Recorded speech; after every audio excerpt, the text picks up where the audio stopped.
Primeiramente, boa noite a todos. Um prazer estar aqui mais uma vez com vocês. Para quem não conhece a nossa casa, nós somos do Núcleo de Estudos Espíritas Irmã Milady. Nossa casa fica em Santo André e são todos convidados a participar das nossas lives, a seguir a página do grupo e assim que a gente retornar os nossos trabalhos presenciais também comparecer à nossa casa para as inúmeras atividades que nós temos, as palestras, a parte de evangelização, cursos de educação mediúnica. Então, todos são muito bem-vindos. A nossa casa era uma casa simples, mas muito fraterna. E para todos que já são acostumados com as palestras espíritas e para aqueles que não conhecem, a gente sempre inicia com uma pequena oração. Não é um ritual, mas o objetivo é, na verdade, que nós nos coloquemos em sintonia de pensamento. Então, eu gostaria de pedir a todos que desliguem um pouco a atenção dos celulares e dos computadores. Relaxem os corpos, acalmem os pensamentos, sintam a vibração do ambiente que vocês estão e juntos, em comunhão de pensamentos, vamos saudar a presença do nosso Mestre Jesus, que já se faz presente. Pois ele nos disse que onde dois ou mais se reunissem em seu nome, lá ele estaria. Mestre Jesus, como é bom estar contigo mais uma vez, para o estudo da sua palavra, no seu evangelho, os mecanismos da mediunidade, as trocas entre o plano espiritual e material. Mestre, pedimos que permaneça conosco nesta tarde de estudo e que abençoe a todos aqui presentes, em especial o mentor desta tarefa. Que assim seja, graças a Deus.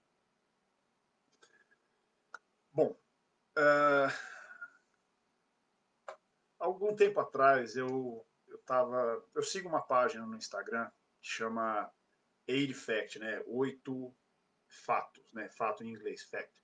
E essa página, até o símbolo dela é o 8 um pouco dobrado assim, como se fosse do infinito. E ela é uma página que posta assim assuntos genéricos, mas sempre alguma coisa curiosa, alguma coisa que uma informação interessante que possa agregar. Mas assim, o espectro das postagens deles é muito amplo. E algum tempo atrás, uma dessas postagens deles trazia um fato que me chamou a atenção. Ele dizia que, de acordo com o escritório de referência populacional, em inglês é Population Reference Bureau, segundo esse escritório, aproximadamente 7% de todas as pessoas, de todos os seres humanos que já viveram na Terra, estão vivos nesse momento. E, bom, eu li isso em tempos de fake news, né? É sempre muito interessante a gente buscar a fonte das informações que a gente está lendo. Eu sei que é uma página séria, inclusive citava a fonte da informação, então não fazia sentido aquilo ser uma fake news, mas me chamou a atenção. Falei, pô, 7% é muita coisa. Então, a gente tem hoje aqui algo em torno de 7 bilhões e meio de seres vivendo, seres humanos vivendo no planeta, e pensar, fiz o cálculo de cabeça, falei, poxa, deixa eu ir atrás para tentar entender como é que eles fizeram esse cálculo. E na página desse escritório tem tem o link para esse estudo. E aí, eu fui ler o estudo, ele já inicia dizendo o seguinte, que a, a estimativa de quantas pessoas já viveram no planeta Terra, quantos seres humanos já viveram no planeta Terra, ela é em parte ciência e ela é em parte uma arte. Porque para 99% do intervalo de tempo em que o ser humano habita o planeta, nós não temos dados. Os dados censo, na verdade, dados demográficos, é algo muito recente. Então, para 99% do período, a gente está fazendo estimativas com base em informações arqueológicas, informações da história, em estimativas que, de fato, podem ser enganosas. Mas ele vai detalhando passo a passo da história da humanidade ali, para tentar explicar como é que eles chegaram no número total de vidas que já existiram. Então ele inicia, é até interessante porque ele monta uma tabela e ele inicia ali, ele fala, olha, o Homo sapiens moderno ele começou a andar aqui pela Terra há aproximadamente 50 mil anos. Então ele coloca lá 50 mil anos e ele coloca a população 2. E isso a gente sabe que é até um pouco fantasioso, né? A gente sabe que, não, que a população em si não surgiu de dois seres. Aquilo foi, de fato, um processo evolutivo em que, em um determinado momento, aquele corpo pôde comportar um espírito humano. Então, ele inicia ali daqueles dois seres e de 50 mil anos até 8 mil anos antes de Cristo, ou seja, 10 mil anos atrás, foi ali naquele momento em que teve o advento da agricultura. Então, de 50 mil anos durante 40 mil anos, na verdade, nós fomos caçadores-coletores, nós não fixávamos em um lugar só, de certa forma nós éramos como se fossem nômades, a gente caçava, colhia, e nesse período, de certa forma, o homem não conseguia se organizar num bando com muitos indivíduos. Assim como na natureza a gente observa que os animais, existe um limite para a população de um certo grupo de animais, para o homem era assim também. Aí, a partir do advento da agricultura, é que de fato a população começou permitiu que a população começasse a se expandir. Então, isso a gente está falando de 10 mil anos atrás. E nessa época, a estimativa era de que nós tínhamos 5 milhões de habitantes na Terra. Isso de 10 mil anos atrás. No século I, ou seja, ali na época de Cristo, a nossa população já estava em algo em torno de 300 milhões. Então, pode parecer muito, mas em 10 mil anos a gente sair de 5 para 300 milhões é uma taxa de crescimento muito baixa, muito baixa. Porque o que se sabe, o que a ciência já descobriu por meio da arqueologia, por meio da história, é de que nós tínhamos uma expectativa de vida muito baixa durante esse período, morria muita gente. Então era uma coisa, a mortalidade infantil era muito elevada. Então, para uma pessoa de fato conseguir viver 40 anos era algo muito difícil de acontecer. E aí, de Cristo, da época de Cristo, lá, a gente tinha algo em torno de 300 milhões, até aproximadamente 1.600, a gente estava com 500. Então, a gente saiu de 300 para 500. O que aconteceu nesse período que freou tanto o crescimento da população foi a peste negra. Então, a gente hoje está passando por uma pandemia, mas a gente não tem ideia do que foi a pandemia da peste negra. Aquilo dizimou áreas inteiras populacionais. Estima-se que entre 30% e 60% da população europeia morreu. O Império Bizantino foi totalmente dizimado com a peste negra. E, assim, de certa forma, isso também acabou segurando o crescimento da população. E aí, a partir dali, em 1800, a gente conseguiu passar a marca de 1 bilhão de habitantes na Terra. Aí sim a gente já tem mais informações. A gente até pensa assim, na época de Cristo, se a gente vê na Bíblia, Cristo nasceu numa época, viveu numa época de censo, tanto que eles tinham que ir até uma certa localidade para poder se registrar perante ao Império, as autoridades do Império Romano. Então, ali já tinha uma preocupação em saber quantas pessoas tinham, e enfim, de 1800 para cá, nós saímos de 1 bilhão para 7 bilhões e meio de habitantes. E aí, isso são modelos, então, pelo que se conhece da história humana, e eles montam modelos matemáticos para estimar a quantidade de pessoas que já viveram, quantas pessoas nasceram vivas aqui no planeta Terra. E a estimativa até meados de 2019 era de que já tinham vivido 108 bilhões de pessoas. E aí, partindo dos 7,6 bilhões de habitantes vivos hoje no planeta Terra, chega a ser o percentual de 7,1% de pessoas vivas. Bom, desse estudo eu li, achei muito interessante, e eu fiquei pensando como que eu poderia trazer isso de alguma forma para essa discussão na questão do espiritismo, né? Então, o primeiro ponto, assim, para quem tiver mais interesse em estudar essa parte, tem um livro de um historiador israelense, Yuval Harari, ele chama Uma Breve História da Humanidade, é muito interessante. E ele conta com muita propriedade toda essa história da humanidade, né? Só que ele até um cientista, e ele é um ateu declarado. Então, primeiro ponto, para quem estiver assistindo e não tiver contato com o espiritismo, o primeiro ponto que eu gostaria de trazer é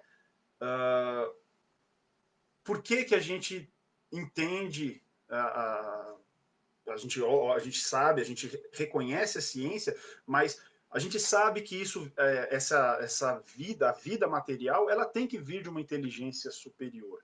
Por quê?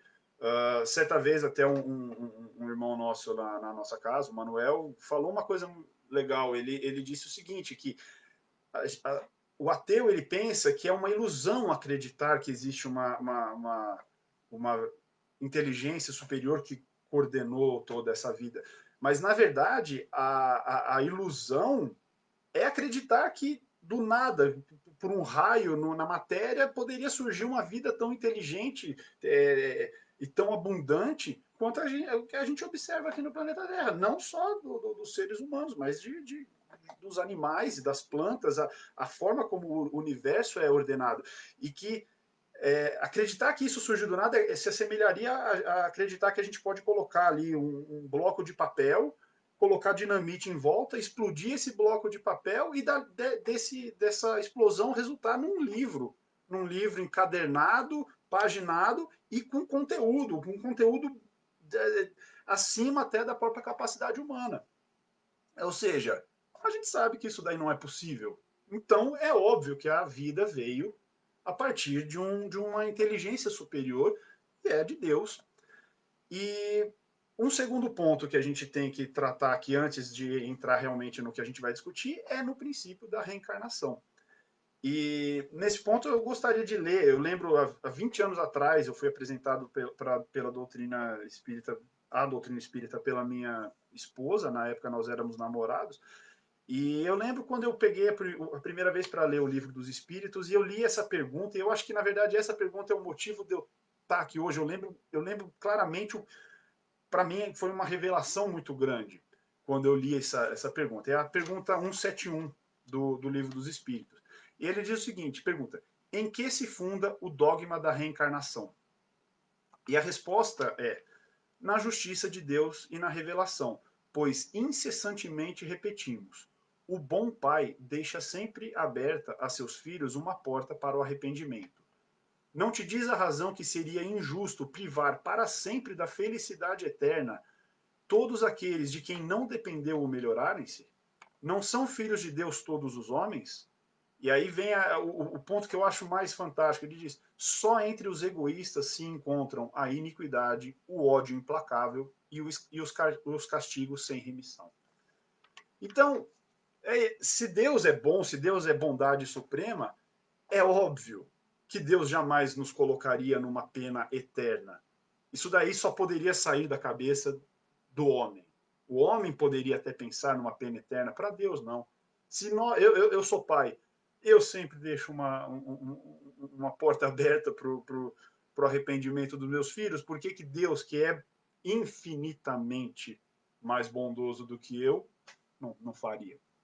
Então, o princípio da reencarnação está baseado nisso, na bondade suprema de Deus. Então, partindo desses dois princípios, que nós somos uma vida inteligente que foi criada por Deus e que nós temos essa possibilidade da reencarnação, Deus nos permite quantas chances forem necessárias para que nós evoluamos moralmente. Eu fiz uma pesquisa para tentar entender como é que funciona o censo, de alguma forma, o censo, a quantidade de espíritos que estão, de alguma forma, em volta do globo. E é muito a gente tem muito pouca informação a respeito disso na literatura séria do espiritismo. Mas uma delas é no livro Roteiro, psicografado por Chico Xavier em 1952, que Emmanuel diz que a população de espíritos conscientes desencarnados em torno do globo girava em torno de 20 bilhões de espíritos. Na época, nós tínhamos 3 bilhões de espíritos encarnados. Então, a gente tem um total aí de 23 bilhões. Então, fazendo uma conta de padeiro, assim, não de forma pejorativa aos padeiros, porque padeiro pode fazer conta muito bem, mas no jargão popular a gente fala de uma conta de padeiro. Se a gente tem 23 bilhões, supondo isso de uma forma, não há êxodo entre orbes e tudo mais, vamos simplificar a conta. 23 bilhões de espíritos em volta do orbe. E usando essa estatística que a gente viu naquele estudo que diz que a gente teve algo em torno de 110 bilhões de vidas na Terra, a gente chega a uma média, vamos supor, em igualdade de condições para todos os espíritos, todo mundo concorre, todo mundo tem a mesma oportunidade de encarnar, a gente tem algo em torno de 4 a 5 encarnações desde 50 mil anos atrás. E quando eu fiz essa conta, para mim foi surpreendente, porque quando a gente vai lendo a obra do Espiritismo, a gente fica imaginando o seguinte: não, eu vou ter quantas chances eu precisar. Eu vou desencarnar aqui, vou chegar lá do outro lado, vou dar uma revisada no que eu aprendi, no que eu fiz, nos meus erros, nos meus acertos, e aí eu vou pedir mais uma oportunidade e vai ser me dada. Mas se a gente for ver, a gente tem ali uma média de 4 a 5 encarnações por espírito, e mais um agravante, a gente sabe que em boa parte desse período, ou seja, de 5 ali, provavelmente umas 3 encarnações, ou até 4, a gente estava sujeito a uma expectativa de vida de 10 anos. Algo que dificilmente a gente conseguia avançar, a gente não tinha a oportunidade de testar e de nos evoluirmos moralmente. Então, isso mostra a importância que nós temos que dar para o momento atual que nós estamos vivendo, para a nossa atual existência. Então, o que a gente pode concluir disso é que o bem mais valioso que nós temos enquanto seres encarnados é o tempo que nós ainda dispomos. O que passou, passou, mas o tempo que nós temos daqui para frente, até o momento do nosso desencarne, que vai acontecer, não temos como fugir disso, isso é a coisa mais importante que a gente tem. E aí vem a reflexão. Como que nós estamos gastando o nosso tempo? A gente sabe a importância que que a gente tem que dar para esse tempo, mas como que nós estamos efetivamente gastando esse tempo? E uma coisa que assim, nessa reflexão que o que eu pesquisei na internet para tentar ver como que as palestras espíritas dos grandes oradores, o que eles tratam com relação ao tempo, e eu encontrei uma palestra, na verdade são várias palestras, de um orador que se chama Arthur Valadares, e ele tem uma palestra que ele fala sobre tempo e eternidade. Eu recomendo fortemente que vocês acessem no YouTube, pode procurar Arthur Valadares, Tempo e Eternidade, e ele fala com muita propriedade. Eu sou fã mesmo do Arthur Valadares, ele trata de todos os assuntos que eu já vi ele trata com muita propriedade, com muito conhecimento e com muita didática. Então eu recomendo. E aí, então a partir de agora o que eu vou falar, muita coisa eu trouxe da palestra dele. Então eu até peço que a Marcela lá na hora que for colocar no YouTube não coloque o orador espírita, porque muita coisa eu estou copiando realmente dos outros, não é uma produção minha. Pode colocar como, sei lá, o compilador espírita, né? Porque o mérito tem que ser dado realmente para quem fez esse levantamento. Mas o que o Arthur diz? Ele fala que o que nós sabemos, de certa forma, nos tempos atuais, a gente está numa busca desenfreada por, com foco nas coisas materiais. A gente sabe disso, nós mesmo dentro do Espiritismo, a gente tem que reconhecer que nós ainda estamos muito ligados no paradigma da materialidade. E quando a gente pensa no princípio da materialidade, no paradigma da materialidade, a gente encara o tempo como um vilão, porque o tempo é aquele negócio que vem e tira tudo que a gente tem de mais valioso, onde nós colocamos, onde nós depositamos os nossos tesouros, que é o quê? A nossa juventude, o tempo leva, os entes queridos que nós temos, o tempo leva, e as nossas conquistas materiais, o tempo leva. Ele leva. E isso fica muito evidente, que essa relação conflituosa que nós temos com o tempo fica muito evidente. Na mitologia grega, Cronos, que era um titã, era acima, era ali os deuses primordiais, um dos deuses primordiais, e ele era o deus do tempo, a representação dele era um deus feroz, com uma foice, porque nada escapava a ele. E ele, para fugir de uma profecia de que ele seria destronado pelos filhos dele, ele engoliu os filhos dele. Ou seja, o tempo é um negócio tão implacável que até os próprios filhos ele engoliu. Só que ele foi enganado pela esposa, que deu uma pedra para ele, fingindo que era um bebê, e escondeu Zeus. Ou seja, Zeus era filho de Cronos. E ele escondeu. Quando Zeus ficou grande, ele armou uma armadilha para o próprio pai e conseguiu, de alguma forma, tirar os irmãos de dentro do pai. E venceu. Eles venceram o tempo, eles venceram Cronos. E por isso eles se tornaram imortais, e Zeus sendo o principal deus ali do Olimpo. Então, a gente vê o pavor que, de certa forma, a humanidade sempre teve com relação ao tempo. Por quê? Porque nós ainda somos seres muito ligados à matéria. E, e aí, assim, a gente percebe que as conquistas materiais, de certa forma, eles só servem para o nosso corpo, o corpo material. Tanto é que quando a gente conquista alguma coisa que está mais relacionada à matéria, o que a gente acaba encontrando é um vazio. Então a gente tem aquele sonho, eu quero comprar um carro, aí você vai trabalha, aí você compra o carro, aí você senta ali no carro e em 30 dias no máximo aquilo lá já virou uma coisa que não te agregou. E aí o que a gente tem que, de certa forma, tentar começar a migrar é transcender, de certa forma, as nossas metas, os nossos tesouros, e não colocar eles aonde o tempo alcança, aonde Cronos alcança, onde aquilo que é efêmero, entende? E a gente tem que colocar os nossos tesouros, as nossas metas, o nosso empenho no quê? Naquilo que é imortal, naquilo que é a necessidade do nosso espírito e não a necessidade do nosso corpo. E como que a gente vai fazer isso? A gente vai fazer isso por meio de um instrumento que é o principal instrumento do nosso espírito eterno, que é o amor. Então, quando a gente faz alguma coisa que a gente ama, quando nós estamos com pessoas que nós amamos, quando nós nos amamos, nós amamos assim, quando nós nos respeitamos e nos amamos, a gente percebe que o passar do tempo, ele é muito menos doloroso. Na verdade, é uma bênção a gente acordar e estar do lado das pessoas que a gente ama. Acordar e falar, hoje eu vou trabalhar com alguma coisa que eu gosto e que eu entendo o motivo de eu estar ali fazendo aquele trabalho.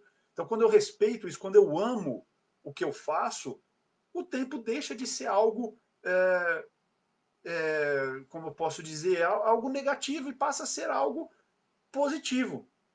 E, inclusive, o tempo, na verdade, ele pode ser uma ferramenta muito útil para que nós façamos essa transição, sair do paradigma material e irmos para o paradigma do eterno. Por quê? Porque o tempo ele serve como uma peneira. Pegue todas as coisas que você tem de valor, submeta ao crivo do tempo. Aquilo que você souber, não, isso aqui o tempo vai levar, é aquilo. A gente tem que buscar sim os bens materiais, não é isso que o espiritismo nos diz. Na verdade, quando a gente Cristo mesmo disse, né? Buscar não só o alimento que perece, mas o alimento que permanece. Ou seja, a gente tem que buscar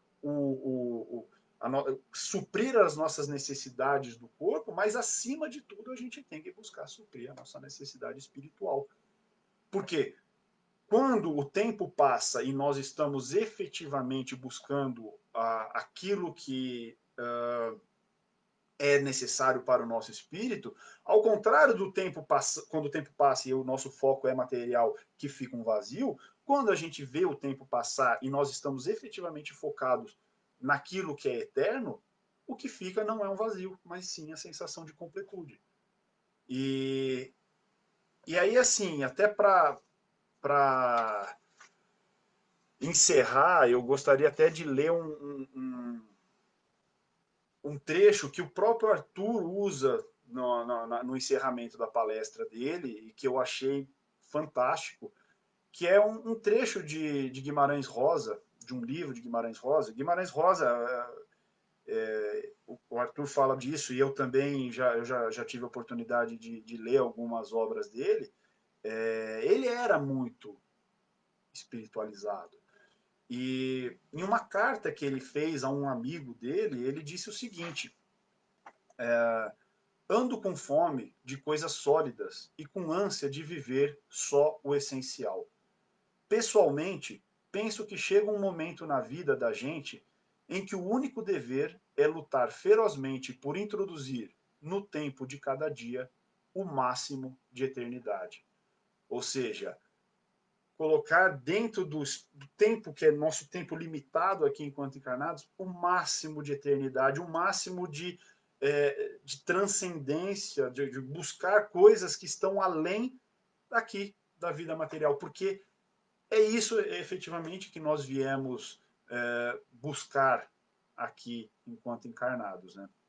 Então, fica aí a reflexão para vocês, que foi mais ou menos. É engraçado que a gente vai mexer na internet, né? E às vezes um ponto é o navegar, né? A gente pega um ponto e quando a gente vê, a gente vai sendo guiado e vai sendo levado para outros caminhos. Então, de uma mensagenzinha simples que eu recebi no Instagram, isso de alguma forma gerou toda essa reflexão, essa necessidade de entender que é muito superficial. Eu sei que a gente que tem muitos outros aspectos e muitos outros assuntos que a gente poderia estar aqui discutindo, mas fica aí a reflexão para vocês, para que a gente de fato passe a observar mais como nós estamos utilizando o nosso tempo. para que a gente possa tanto cumprir com as nossas obrigações mundanas ali na lei do trabalho, com relação à lei da evolução, do progresso, quanto, de fato, para que nós consigamos evoluir moralmente, porque é ali que a gente deve colocar o tesouro da nossa vida. Tá certo? Muito obrigado à atenção de vocês. Vamos para uma pequena prece de encerramento.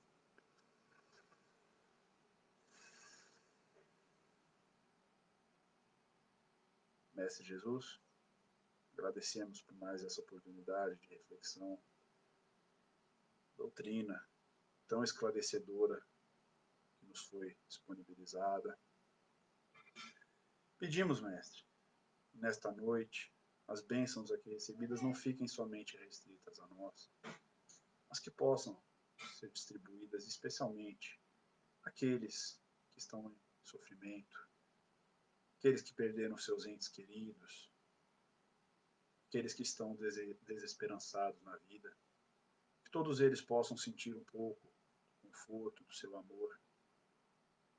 E que amanhã, mestre, possamos todos ser melhores do que fomos hoje. Que assim seja, graças a Deus. Muito obrigado.